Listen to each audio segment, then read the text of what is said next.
FP&L shareholders meeting to make sure people know about that. We've been fighting FP&L for a long time about this power plant we're building here in Palm Beach County. But also to know that FP&L is the largest purchaser of oil and gas in Florida. In fact, they burn over 27,000 megawatts of oil and gas, which has us dependent on this system that's destroying our environment. We want people to join us if you can, May 21st at 9 a.m. It's on the flyer. There's also on the back side, there's a series of a list of items for relief work. If you can help us ship items to do relief in the Gulf and also in the Keys, if or when needed. So please spread the word about that. And with that, I want to thank everyone for coming and pass the microphone off to Barry Silver, the other co-chair of the Palm Beach County Environmental Coalition. Thank you.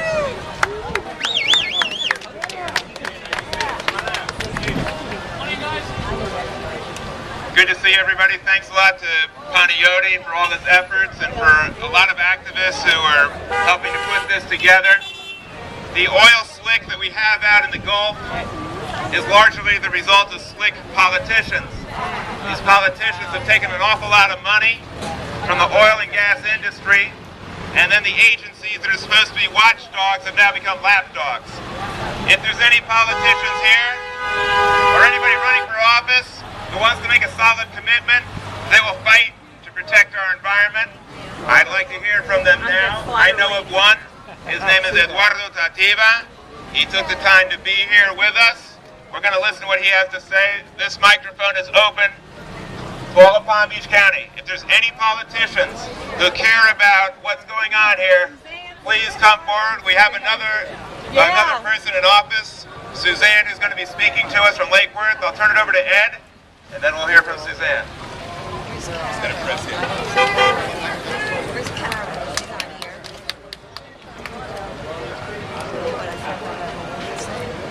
Hello everyone. Hello. Let's make some noise so people can hear us as it's coming on.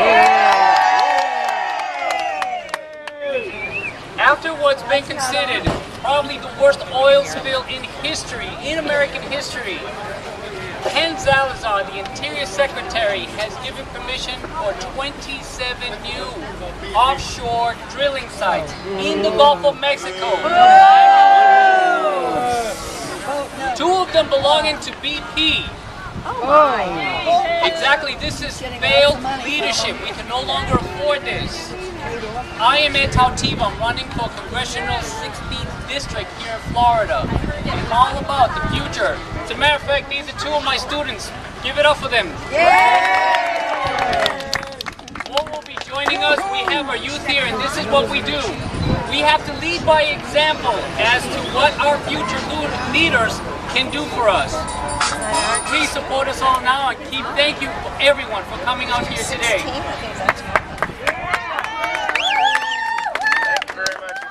Eduardo, my kid is here too. Yes. Ari, it's good to see some kids here. We're fighting for their future. Now we're going to hear from Suzanne Muldehill. She's with the city of Lake Worth. I want to thank everyone for organizing this, the Palm Beach County Environmental Coalition especially, to put something like this on and to help us raise our awareness of the importance and our responsibility to be involved in government.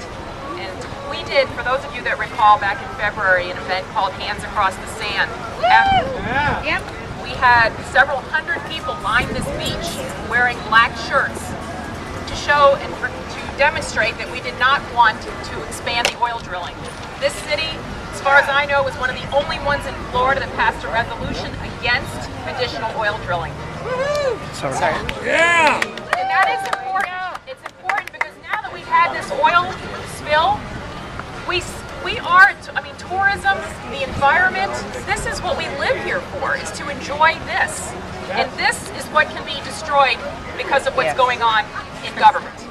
So it is absolutely essential that each and every one of you are involved in local government, in local politics. Go to your commission meetings, stress to your commissioners the importance of what you want here in Lake Worth and in our country.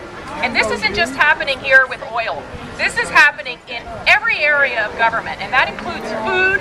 I mean, if I were to talk to you about what's happening on it with food, with our labels, all of these things things are happening in government that we have to stay aware and alert and use your dollar as your vote. Thank you. Well, now we can see who the people in office are who want to be in office, who are on our side. Good to see you. We hope we get more people coming in. We've also invited the religious community to be here. This is a religious obligation, a moral obligation, if you're spiritual or if you're not, to protect the environment. I've asked Larry Stauber to come here, representing the Unitarian Universalists. They are on the right side of virtually every single issue. I encourage you to go see them up in North Palm Beach. They got a great place. You want to say a few words? He wants to show his support. He's here. We appreciate that.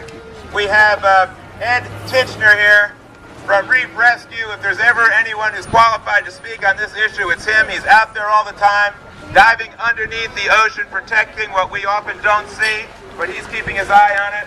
Love for him to say a few words for us. Because we're trying to deal with global warming, we're also asking everyone not to spew too much hot air, so everybody's going to speak for about 3 or 4 minutes. They're doing great. Ed, where are you? All right. Hi. I don't have a whole lot to add to what's already been said. It's pretty obvious what the problem is. And much of it is with the permitting process.